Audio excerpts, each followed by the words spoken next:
igikuba cyacitse mu mujyi wa Uvira na mbere y'uko AFC cyangwa se M23 ifata Kariba kuko humvikanye urusaku rw'amasasu bivugwa ko yarashwe n'abarwanyi b'ihuriro ry'imitwe ya Wazalendo. Aya masasu yatumye ibikorwa by'ubucuruzi n'amashuri bifungwa mu mujyi wa Uvira kubera ubwoba bw'uko byahungabanywa n'umutekano mukeya uri kubarizwa hano ngaha.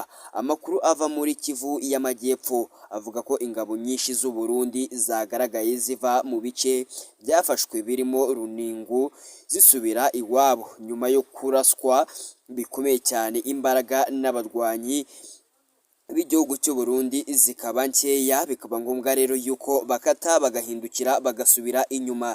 Reka rero twinjire mu makuru y'ibyiriwe bivuga uyu munsi, ngira ngo mwanabyumvishe yuko hari abasirikare b'igihugu cy'u Burundi bitabye Imana kuri uyu munsi, baguye muri uru rugamba rutoroshye habe na gatoya. Nimba urugamba rugeze ku uyu muyoboro mugari, tugwaye ikaze kura subscribe kugira ngo tuzaye tubana buri munsi mu biganiro biba bigiye bitandukanye ndetse n'amakuru abavugwa hirya no hino habe mu Rwanda ndetse no hanze y'igihugu cy'u Rwanda, habe politike mu myidagaduro, hose turahababera 5/5. Ihuriro rya AFC M23 rirwanya ubutegetsi bwa Repubulika Iharanira Demokarasi ya Kongo ryafashe santere ya Kariba ibanziza umujyi wa Uvira mu ntara ya Kivu y'Amajyepfo.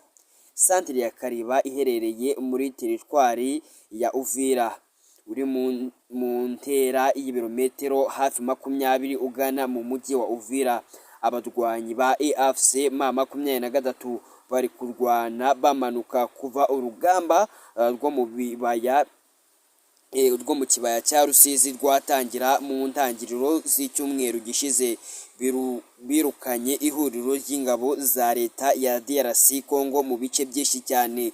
Yewe uko bwije nuko bukeye niko M23 iri kugenda yigarurira hirya no hino mw'iki gihugu cy'abaturanyi. M23 kugeza ubu ngubu imaze gufata ibice bigiye bitandukanye, harimo Rurambo, Ruberizi, Ruvungi, Mutarure, Bwegera ndetse na Nyakabere na Sange. Mbere yo kwinjira muri Kariba ku gicamunsi cyo kuri uyu wa 9 Ukuboza 2025 yabanje gufata santere ya Runingo. Ibi urugamba rukomeje gukomera cyane, igikuba rero cyacitse mu mujyi wa Uvira ndetse na mbere yuko AFC M23 ifata Kariba kuko humvikanye urusaku rw'amasansu menshi cyane nk'uko nabikubwiye.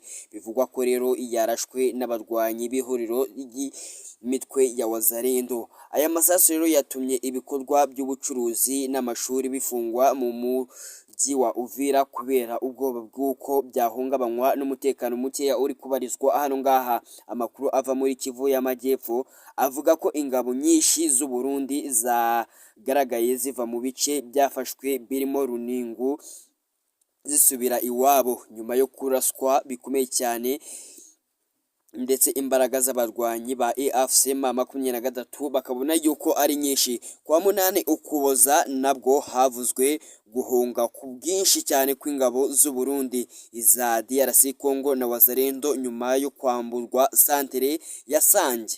Urugamba rukomeje gukara kugeza na n'uyu mwanya, imirwano irakataje hagati y'abarwanyi ba M23 ndetse n'ab'iki gihugu cy'abaturanyi cya Repubulika Iharanira Demokarasi ya Kongo. Nimba urugomero rugeze kuri uyu muyoboro mugari, kora subscribe kugira ngo uzajye ukomeza gukurikiranira amakuru hafi 5/5 umunota ku wundi, yose ubashe kuba wayabonera ku gihe. Amakuru abavugwa hirya no hino mu bice bitandukanye.